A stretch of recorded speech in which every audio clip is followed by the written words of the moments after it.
Wayne Jefferson for having us here at the Hicks Anderson Center. Everybody from Delaware, everybody knew who Hicks was. He was deeply involved in social justice issues and politics of the state for a long time, and was really very much engaged back in the days when after Dr. King was assassinated and this city was in flames. And he was a good friend. And I want to thank him for his.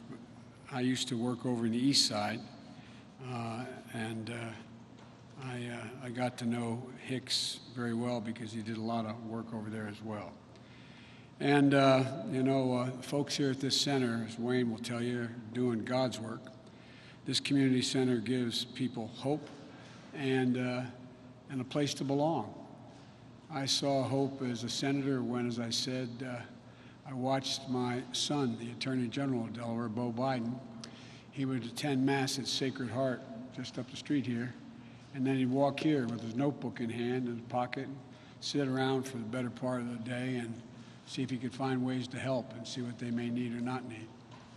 And it was on the, as I said, the East Side where I was a teenage lifeguard and my career as a public defender started. That's how I got so involved with the community. And this center, as I said, is named after my buddy, Hicks Anderson. He was everybody's friend. Hicks and I went way, way back. We just walk around Wilmington, and everyone has a story about Hicks.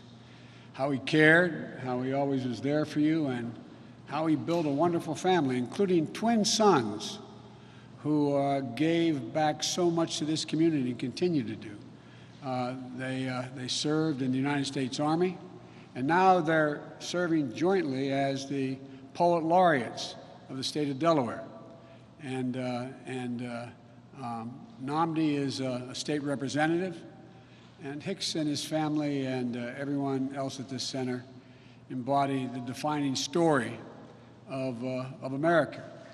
For generations, Americans who were black, brown, Native American, immigrants have always been found they pushed out, not fully included from our democracy and our economy. And it's by pure courage, heart, and grit they never gave up as they pursued the full promise of America.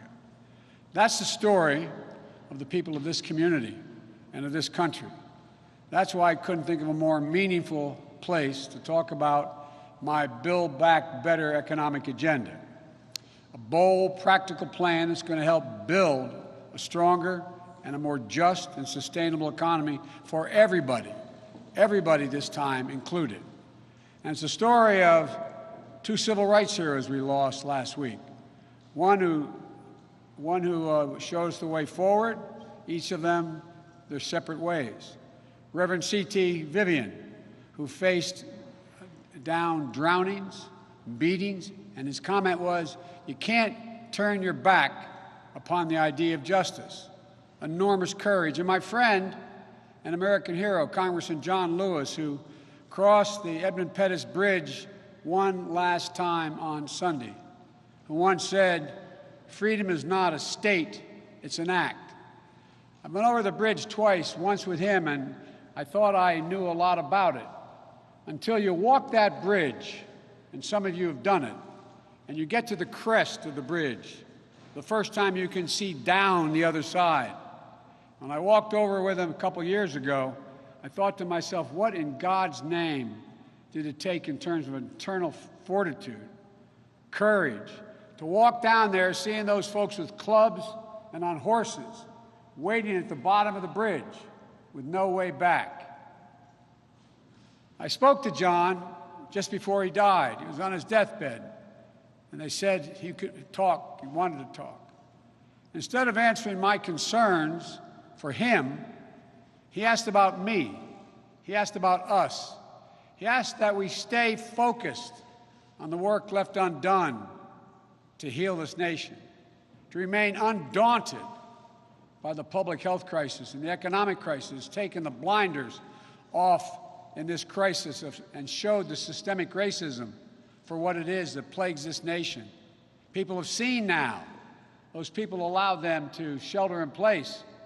all those folks risking their lives, stacking the shelves in the supermarkets, farming the food, getting it to our tables, all those folks, most of whom are black and brown.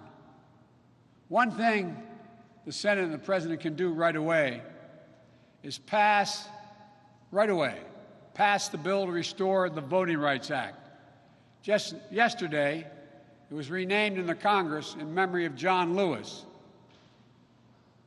You know, back the effusive praise we heard since he passed, especially from many of our Republican friends. Back it with some action. Protect that sacred right to vote that he was willing to die for. If they don't, I've been saying all along, it's one of the first things I'll do as president if elected. We can't let the fundamental right to vote be denied, especially in the middle as this pandemic rages on. Nearly 150,000 dead from COVID-19 and counting. More than 4 million Americans have tested positive and counting. Black and Latinos are 3 times as likely to be infected and twice as likely to die from the virus as white people. More than 30 million and counting are collecting unemployment checks. Black unemployment is at 15%, Latino 14.5%. 40% of black-owned businesses, 440,000 in total, have reported they had to shut down. And everything is worsened by this crisis of presidential leadership. To change the tone over the last few days, as Trump has, doesn't change the facts of the last 4 years. Donald Trump faces a real test, and he's failed it. The basic threshold of being president, the duty to care for the entire country, not just his re-election prospects. He's shown that he can't beat the pandemic and keep you safe. He can't turn the economy around and get America back to work. And he is horrifyingly and not surprisingly intentionally stoking the flames of division and racism in this country. I've said from the outset of the recent protests that there's no place for violence or destruction of property. Peaceful protesters should be protected, and arsonists and anarchists should be prosecuted. And local law enforcement can do that. When President Obama and I were in office, we protected federal property. We were able to do it without the Department of Homeland Security turning it into a private militia. And it could be done today. But that wouldn't help Trump's political interest. He's determined to stoke division and chaos. It's not good for the country. But Donald Trump doesn't care. His campaign is failing, and he's looking for a political lifeline. This isn't about law and order. It's about a political strategy to revive a failing campaign. Every instinct Trump has is to add fuel to the fire. It's the last thing we need. We need leadership that will calm the waters and lower the temperature. That's how we'll restore peace in the streets. But this election is not just about voting against Donald Trump. It's about rising to this moment of crisis, understanding people's struggles, and building a future worthy of their courage and their ambition to overcome. Last month, I stopped at Bethel AME Church here in Wilmington, not far from here. I talked to a group of faith and local leaders. They shared their pain, their anger, and their frustration at the state of affairs in our justice system, our healthcare system, our politics, our economy. There's just a sense, and it's real, that the deck is stacked against the community. The common theme was, how do we break the cycle? In good times, communities of color still lag. In bad times, they get hit first and the hardest. And in recovery, they take the longest to bounce back. This is about justice. I proposed a criminal justice reform and policing reform agenda that I'm committed to working with the Congress to see it through as president. It's also about jobs, good-paying jobs, financial stability, building wealth for families of color, and passing it down to their kids. It's about economic growth for our country and outperforming the rest of the world to stay ahead. It's also about dignity for working people and the middle class. Many of you heard me say it before. My dad had an expression. He'd say, "Joey, a job's about a lot more than a paycheck. It's about your dignity. It's about respect. It's about your place in the community." And he'd end by saying it's about being able to look your kid in the eye and say, "Honey, it's going to be okay," and mean it. But over 50% of the people in America don't think it's going to be okay for their kids, that they'll never meet the standard of living they had. Over the last few weeks, I've laid out my Build Back Better plan based on necessities and on the idea that we can't just build back to what it was before. We have to build back better, and this time bring everybody along. We need to make bold, practical investments to recover from the economic mess we're in and to rebuild the economic future our country deserves. I've explained how these investments will be paid for. I've laid it out. Today, I'm here to explain how the Build Back Better plan will deal with systemic racism and advance racial equity in our economy. So far, the Build Back Better plan has had three parts I've spoken to. First, investing in American manufacturing and technology so the future is made in America, and it includes all Americans, not just the 7 cities the vast majority of venture capital has gone to. Under my plan, we will mobilize the biggest investment in rebuilding our country since World War II, creating millions of good-paying union jobs. It includes a historic investment in federal procurement, which is the way government purchases goods and services. Under my proposal, we'd make sure those goods and services are American-made and American supply chains, like American steel for building and energy-efficient vehicles and battery technology and so on. But for too long, federal contracting for this work has been inaccessible to too many black and brown entrepreneurs and businesses. They too often never get a fair shot to apply. My plan makes sure that contractors and subcontractors of color get a fair shot. We're going to triple the existing federal goal for contracting with small disadvantaged businesses from 5% to a minimum of 15% by 2025. We'll create jobs and growth along the way. We can do that. The second plank in Build Back Better advances racial equity by mobilizing our infrastructure and taking on climate change with jobs. Take infrastructure, for example. In too many underserved communities of color, the roads are falling apart, street lights are out, sidewalks are cracked, school buildings outdated and unsafe, parks aren't safe for the kids to play in or adults to exercise in. There's nowhere you can go to buy fresh food from miles away. Air pollution causes childhood asthma that follows them through their adult lives and affects their overall health condition.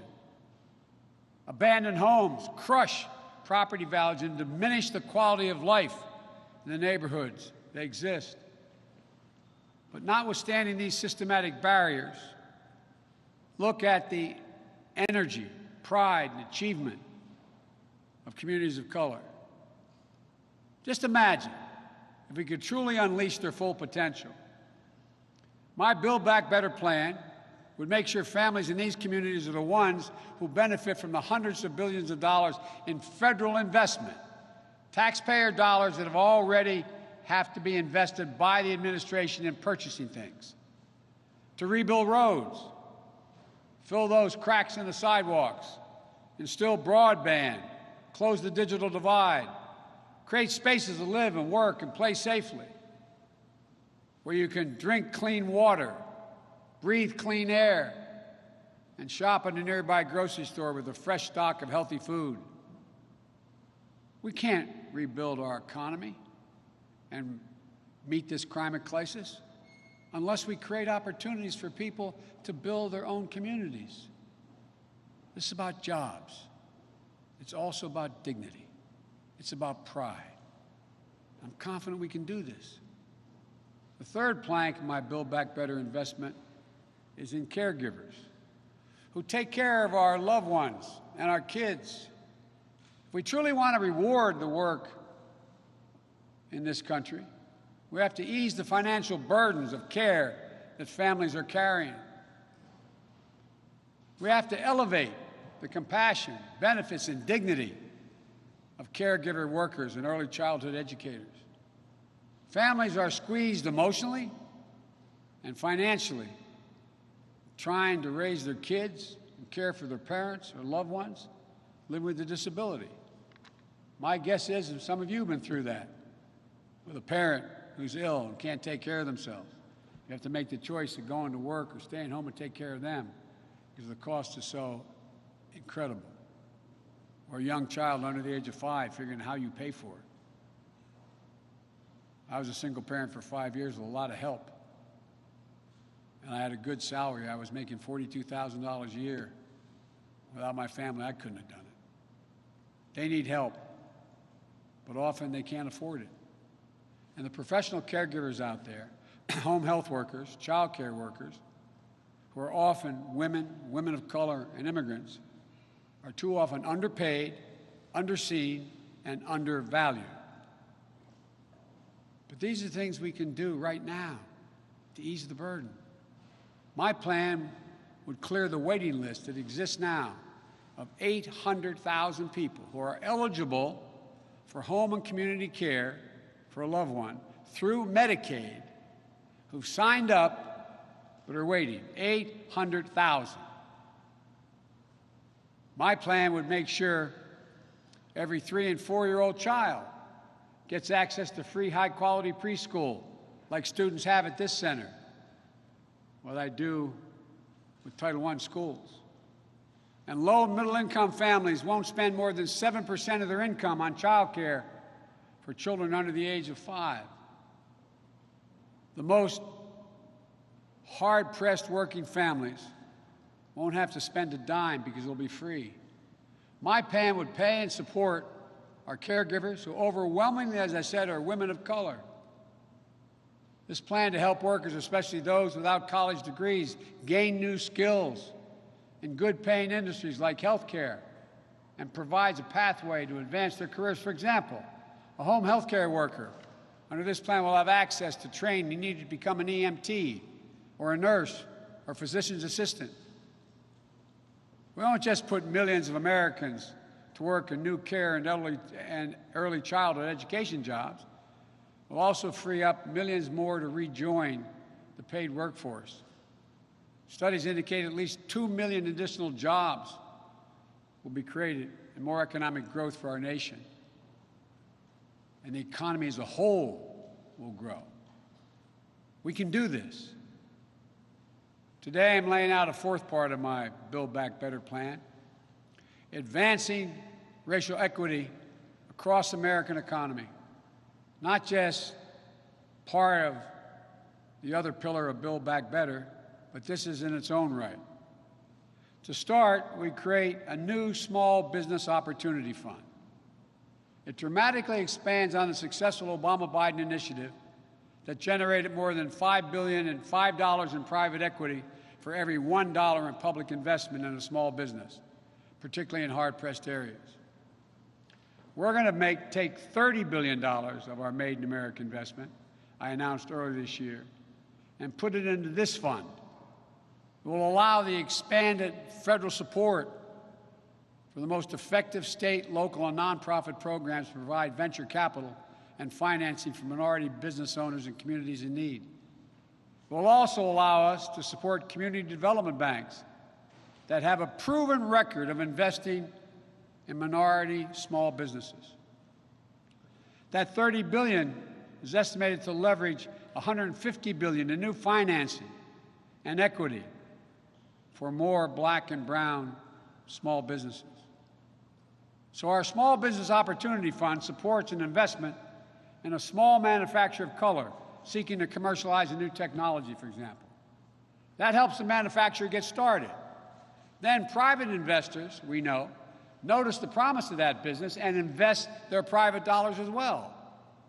That helps manufacturers scale and grow. That's how we'll make sure that those with the best ideas are not denied the venture capital or financing they need because of race or zip code. And here's why it matters.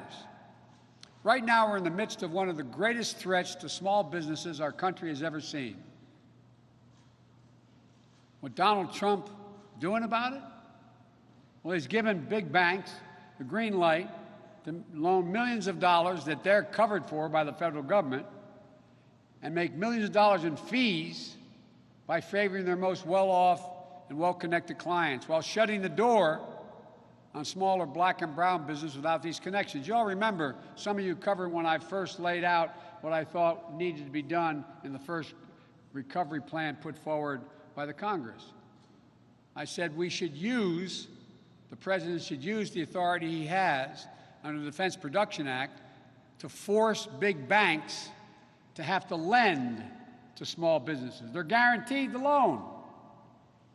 We bailed them out before, forced them to lend, but what did they do? Do you have a credit card with us? Have you established credit with us? Do you have a bank account with us? The list goes on. And they're denied. The result? Billions of dollars in COVID relief programs for small businesses benefit ones who had lawyers and accountants to help them better connect to businesses, jumped to the head of the line, and the big banks accommodated. Black and brown small businesses that needed the help most got shut out. In fact, just 12% of Black and brown businesses surveyed seeking help got the aid they asked for. Now, half of them say they're going to have to close up shop, and they're a major source of employment in America.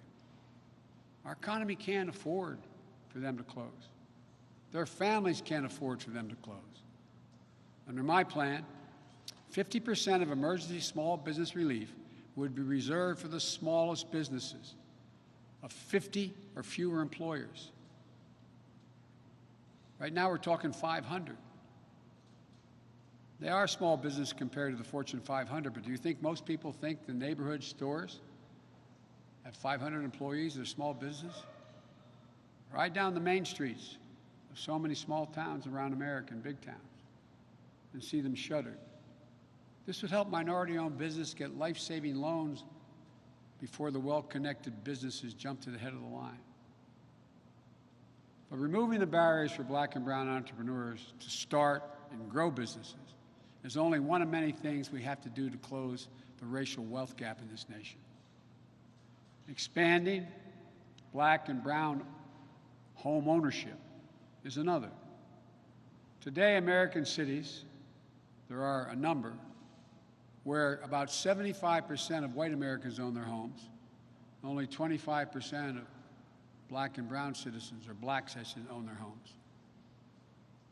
Even in the middle class communities of color, the same homes that exist in the white community are often valued significantly less. Those black residents then see their wealth accumulate much more slowly. Many of you are from families like mine, middle-class families. Where did my parents accumulate any ability to borrow and generate any wealth? In their home. That's how it got built. That's how a lot of us are able to send our kids to school, to borrow against that. When a house is an asset that helps build equity and wealth, the home ownership disparity denies equal opportunity. My housing plan is going to be a major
states want to give that person a second chance and seal or expunge a certain nonviolent criminal record, their record-keeping systems are so outdated, they don't know how to do it.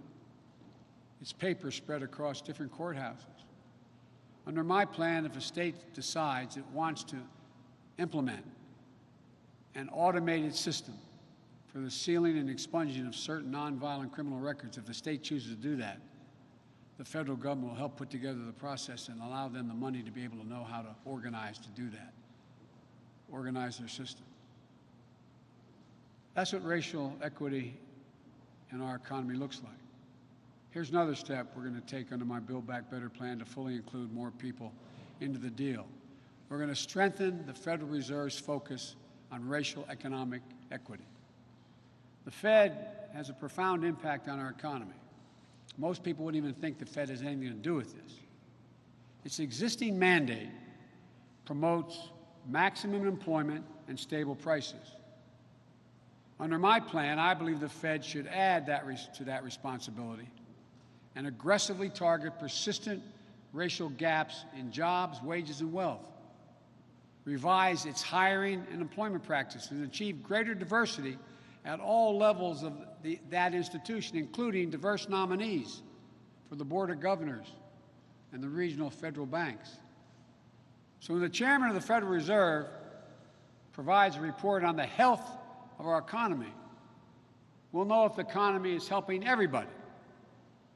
That's when racial equity is not just an aspiration, but a theory of change, how to build our economic future to include everyone, to include all those remarkable people out there doing extraordinary things, given just half a chance.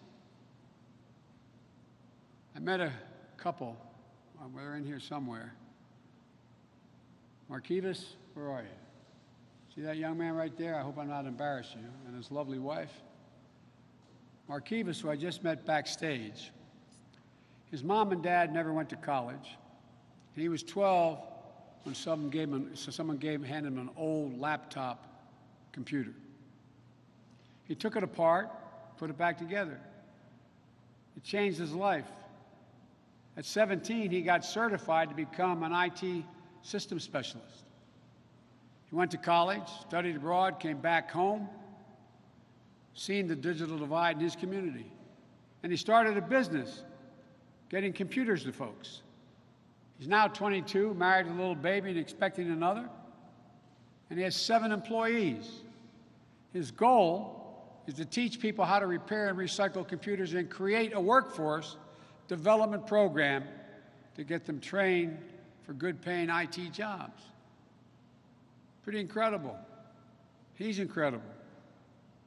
Some of the people he helped only had 8th grade educations, never used a computer before. 5 weeks later, they know how. Some are now earning $15 an hour for their first job and for the first time. They're incredible. He wants to scale up this business and continue to reinvesting in his community. That's pure courage, heart, and gut. He never gives up the pursuit of the full promise of America, and that's who we are. That's what this election is all about. We are America. We don't settle. We aspire. And we succeed. I'd be happy to take your questions. Let me get my list here. Okay. Jessica.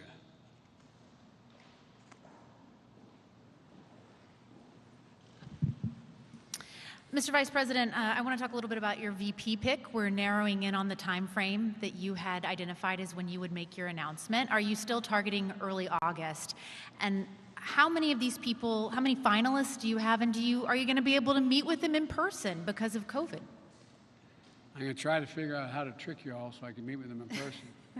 You got crews outside my house. I don't think it matters, actually. What I said was that I'm going to have a choice in the first week in August, and I promise I'll let you know when I do. But will you get to meet with them in person, do you think? Will I what? I'm sorry? Will you be able to meet with them face to face? Well, we'll see. You're going to have to wear masks. They will have to wear masks. Will you get tested, do you think, if you have to do that for COVID? I'm not prepared to say much more than that right now. Okay. Thank you.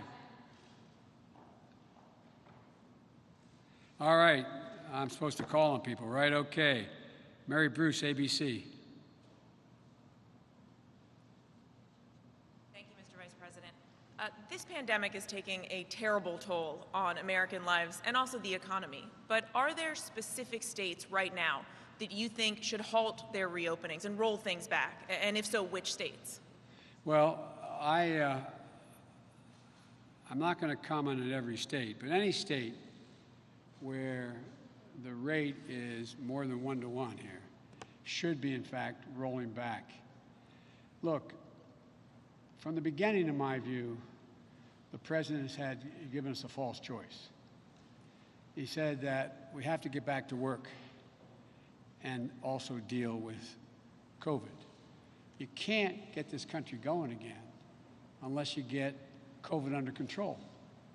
And so he has been really late in the game to getting around himself wearing a mask, for example. We waited for, as you've heard it 100 times, the Columbia study showing that if he'd acted just 1 week earlier, there'd be, I think it was 37,000, wasn't it, 31,000 more people alive. 2 weeks earlier, 57,000 or whatever. The point is that there's no clear message. There's a federal responsibility to lay out really clear guidelines. It's like opening up our schools. What's happening now is there's a national, we need the CDC, they had very strict guidelines they were going to do at first. They've watered those down, in my view, what I've seen. It's talking to the docs that I deal with about 3 times a week and give them an hour and a half, an hour and 50-minute brief.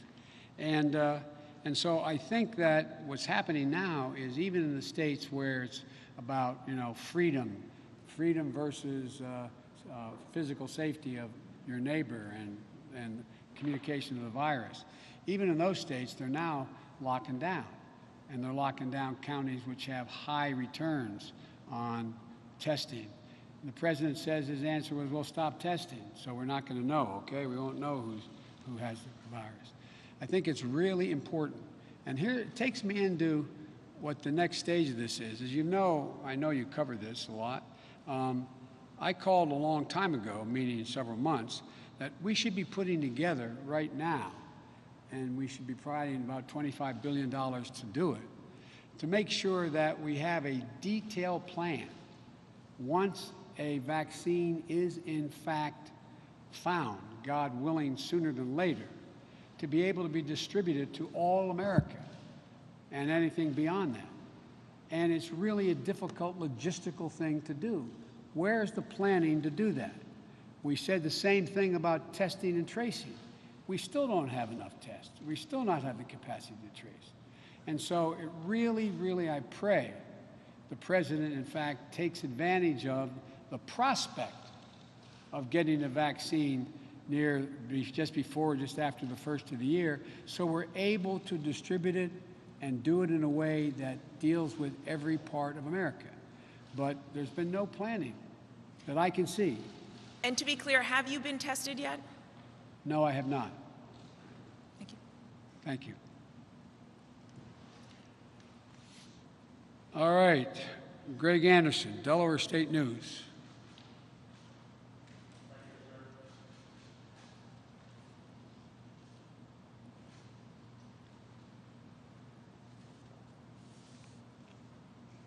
You've had these meetings in Delaware the last 3 weeks. I'm just curious why Delaware to be here making these announcements.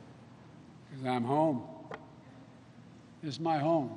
And this is making this announcement in terms of whether I did this announcement in Seattle, Washington, or in New Mexico, wouldn't matter. It gets the same coverage no matter where it is. And it was just a lot easier to be able to communicate with staff, work with staff that's in Philadelphia and the like to get this all lined up. And what I found is operating out of home, all this stuff about hiding in the basement, over 340 million people have watched what we've done like this on television. That's as big as the American population. So I'm learning that it doesn't, the way people are viewing the news and absorbing the news these days is totally different than it was before. So I find it really doesn't make a whole lot of difference where you do it from, as long as we can do it safely. And secondly, the reason I want to do this is because of Hicks Anderson. I can think of no more, if I were in Washington at the time, I'd come here for dealing with this issue because of my buddy Hicks and what has been done and what he was all about. It's a Delaware thing, as you probably know. Thank you. Thank you.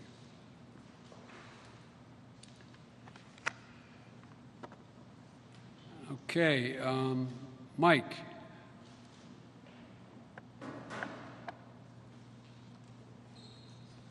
Thank you, sir. You just said that you believe that the president is intentionally provoking some of these violent clashes we're seeing, particularly in Portland. But as you might know, the president... Can you turn your mic down a little bit so I can hear you better? I'm sorry. Helps to be a little taller, I suppose. No, I didn't mean that. You just said that you believe the president is intentionally provoking some of the violence we've seen in these clashes in Portland specifically. But as you might know, the president in his tweets and his campaign and the television ads they're running is warning that if you're president, we would see similar scenes throughout the country. I wonder how you would respond to that. And if you were president right now, what specifically would you be doing to strike the balance between the right to peaceably assemble, but mitigating the kinds of violence and the damage to public property that we're seeing? I'd be using local police as we did when we were in office. When there were riots and there was federal property at stake, we were able to take care of that. And we're able to take care of it by the use of, not what as wide as this, obviously, the use of local police. And the fact is that arsonists should be held accountable. People carrying guns, shooting, should be held accountable. People who engage in criminal activity should and must be held accountable and taken to trial. But what's happened here is this has just caused such enormous political division.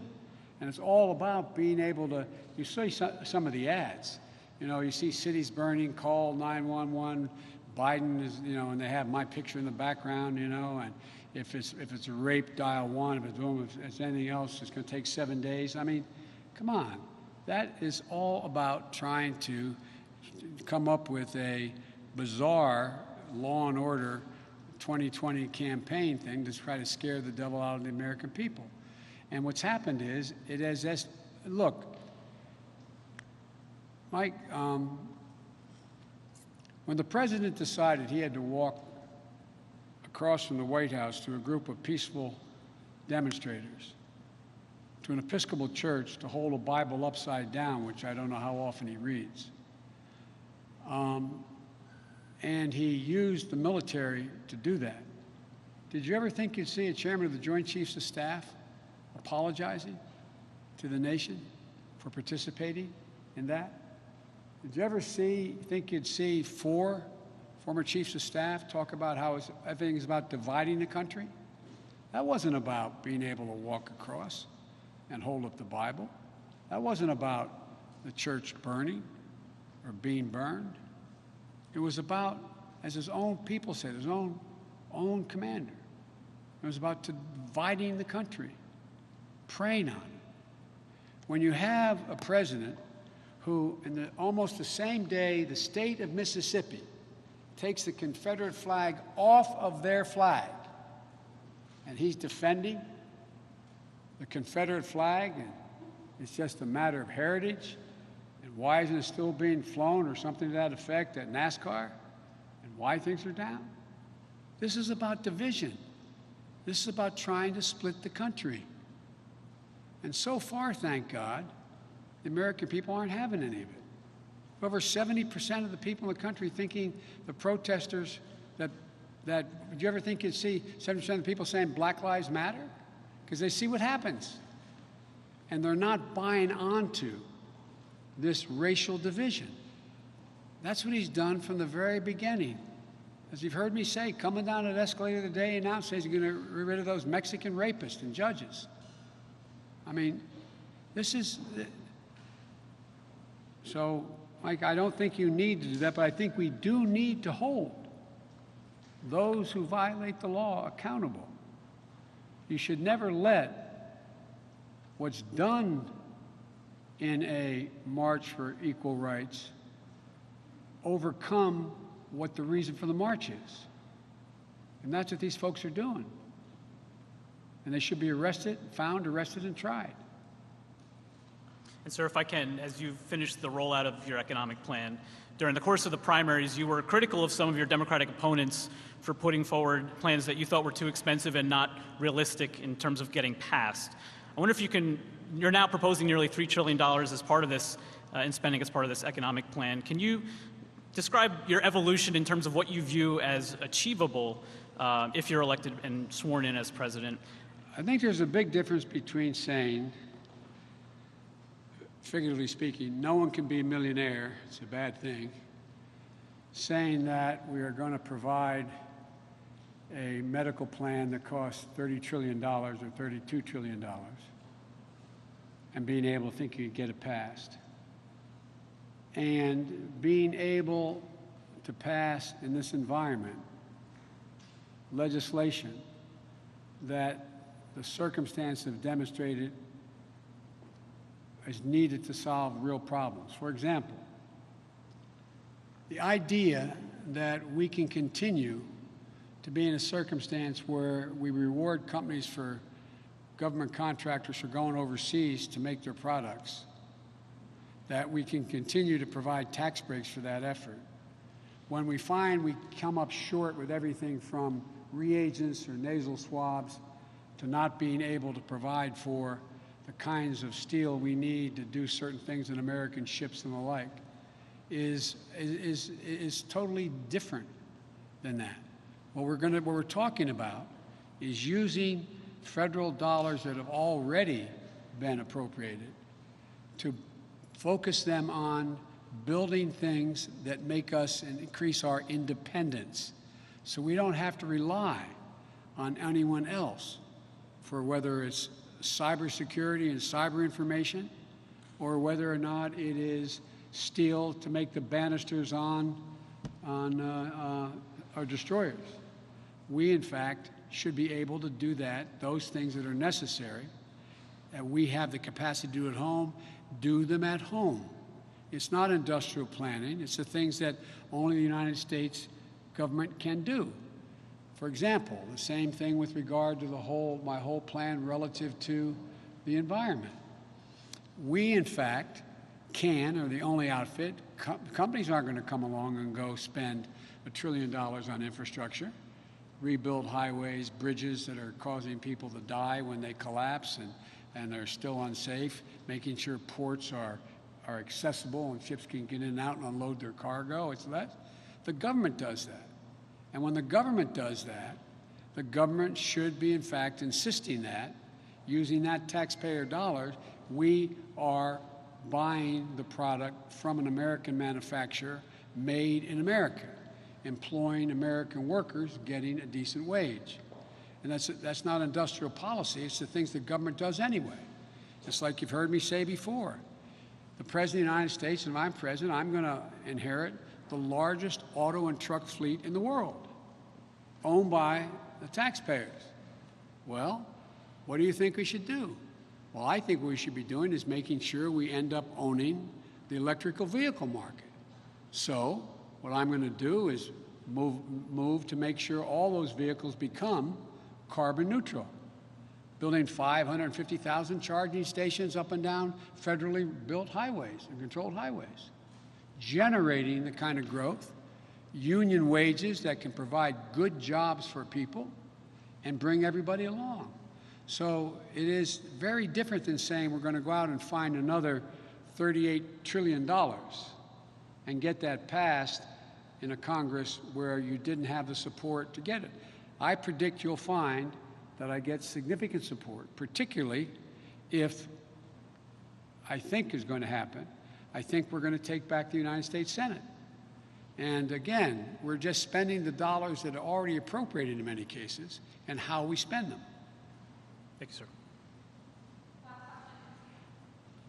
Okay, Ed O'Keefe, CBS.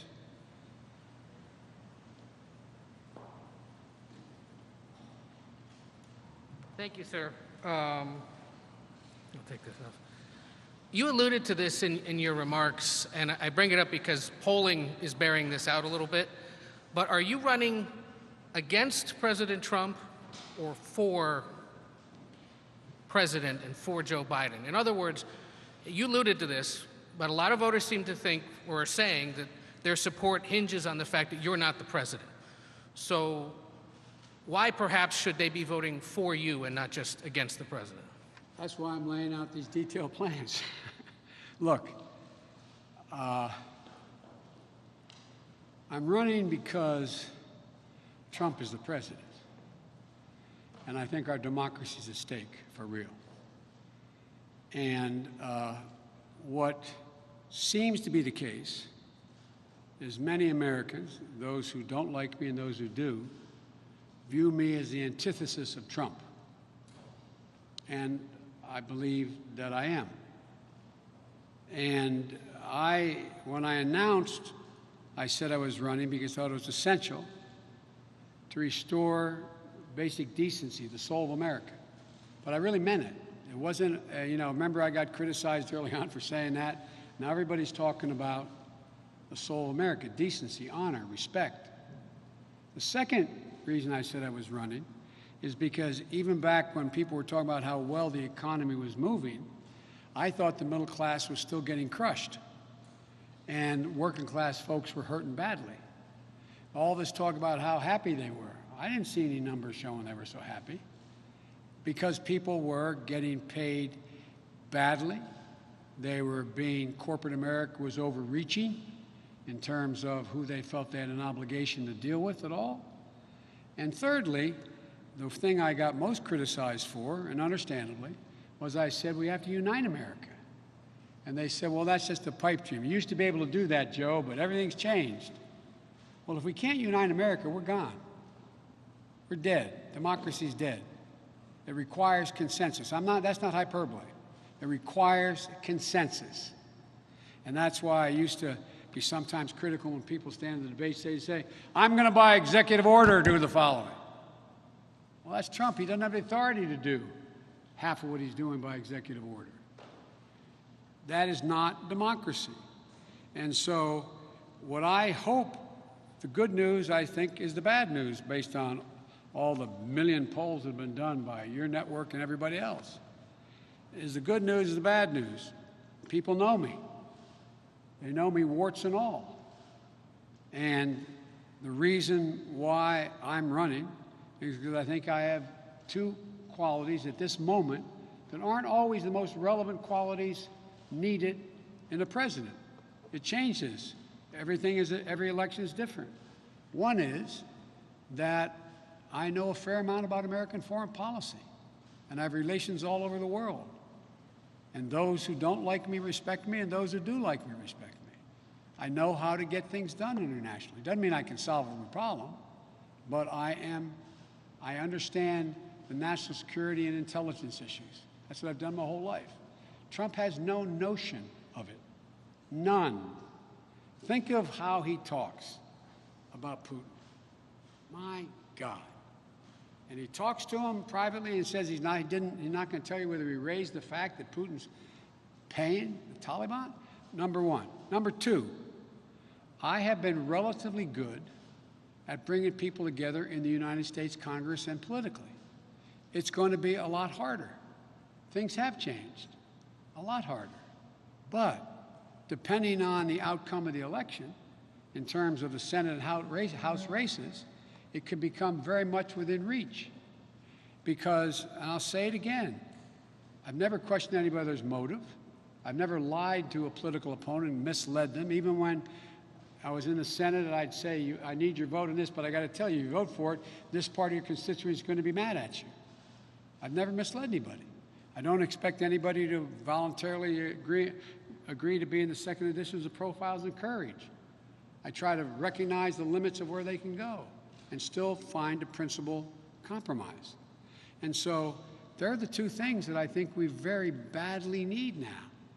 And lastly, I think that notwithstanding the fact I think I have laid out the most detailed plans on the economy and on issues relating to health care and the rest of any president in modern history.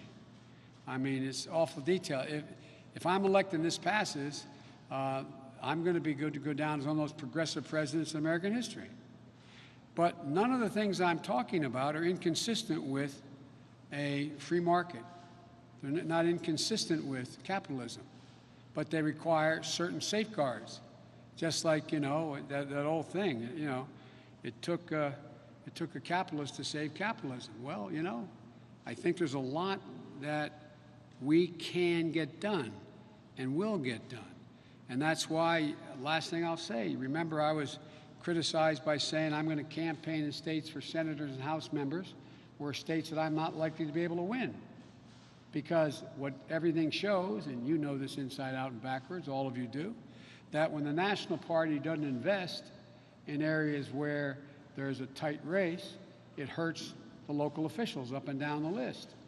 And so we got to build a bench here. And that's what this is about as well. So I'm hoping that people will take a look at what I've done, what I'm proposing, why it's in their interest that they move in the direction I'm suggesting. And I think that is what we're seeing some response to. I have a quick COVID question in this regard. The Florida Marlins today announced they had to suspend their season. You curious, because I know you get briefings on how COVID should be dealt with and how society should be comporting itself in the midst of all this. What do you make of how sports leagues are starting to play again? And frankly, for that matter, what do you make of how schools are considering all this? The president's considering, or has said he would withhold federal funding from states or school districts that don't reopen, or that don't reopen. I mean, you must have thoughts on all this. Well, I do. I've laid out, in the interest of time, we'll get you a copy of it, my school reopening plan, what I think is required in order to do that. There's some circumstances you can do that, but you have to make significant investments to do that in order to provide for protective gear, in order to provide for social distancing, in order to have testing and tracing and all those things. It's possible, but it's a significant investment, and it requires the certainty that teachers as well as students are going to be protected. And where you're in a high intensity area where there's a lot of COVID, it is not a good idea. Evidence the fact that, rhetorical question, I'm not expecting you to answer it. Do you think the president all of a sudden decided not to go to Tallahassee because he thought it was in the interest of the public? He decided. Jacksonville. Jacksonville, Florida. I'm thinking of the capital. To go to Florida, to Jacksonville? Well, because even the Republicans down there said, we don't want you doing this. We don't want you doing this. They're just, it's a mistake. And so I think that there are guidelines that have to be made much more specific by the CDC. They should let the scientists speak. Let the scientists speak. I'm happy the president is back holding his conferences on COVID every day. I don't know what the hell he's adding to it, except it's good he's wearing a mask and saying the right things, mostly. But this is about science. This is about science. This is about expertise. This is about transparency. And we've got to make it available to the American people. Because what everybody's finding out, and I'll end with this, is that the circumstance is such that even when a business is opened, people aren't showing up because they don't think it's safe in many of them. And so there ought to be a system whereby, and which I propose, that you can lay out the details of what you're doing in your business and be able to put a sign out that says, it's safe, I've met all the standards. But the idea that we're just going to say open up and people are going to show up, they're not. They're not. Should there be sports right now, though? Should Major League Baseball go on? Well, Should the it NFL seems do to me that it's probably not going to be able to happen based on what the leagues themselves are saying. I mean, you have the Marlins saying, we can't do it. so many people. So I think they should just follow the science. The one thing that seems to work a little bit, I don't know, is basketball, where no one's traveling. They're all sequestered in one place. It's like, look, many of you have, all of you have families, moms, dads, etc. If they come from another state, you go from wherever you are to their state. Well, you should be quarantining before you go see them.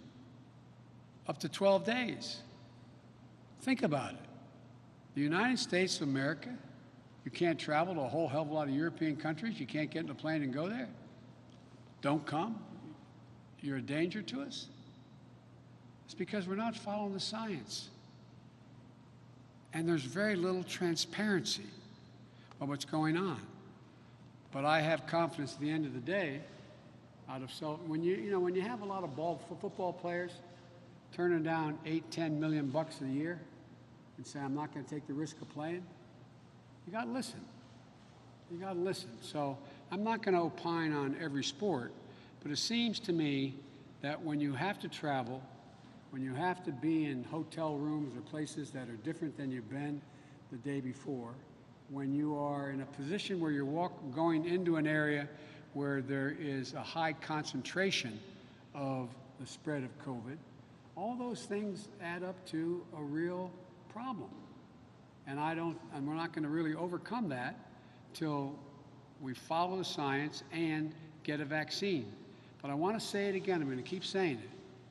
The president, as we speak, should be starting and should have started 3 months ago to put someone in charge of how, specifically, like waging a war, how are you going to distribute the vaccine when it arrives? When it arrives, when it's there. And the question of whether it's real when it's there, that requires enormous transparency.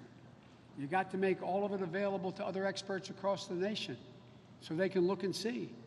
So there's consensus this is a safe vaccine.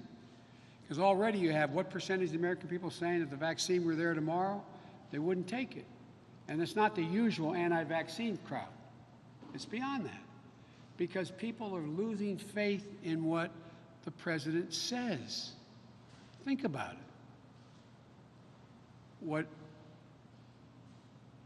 The words of a president matter significantly. They can, as I said before, take us to war. They can bring peace. They can cause the market to rise. They can do good things. But people listen to what a president says. And if a president repeatedly says things to you that are not true, and then there comes a time when they say, I have something that I think can cure you, but it could really hurt you. You're not going to listen to the guy who says, been lying to you along the way. Anyway, thank you so much. Appreciate the time. And I'm getting out of your hair. Thank you.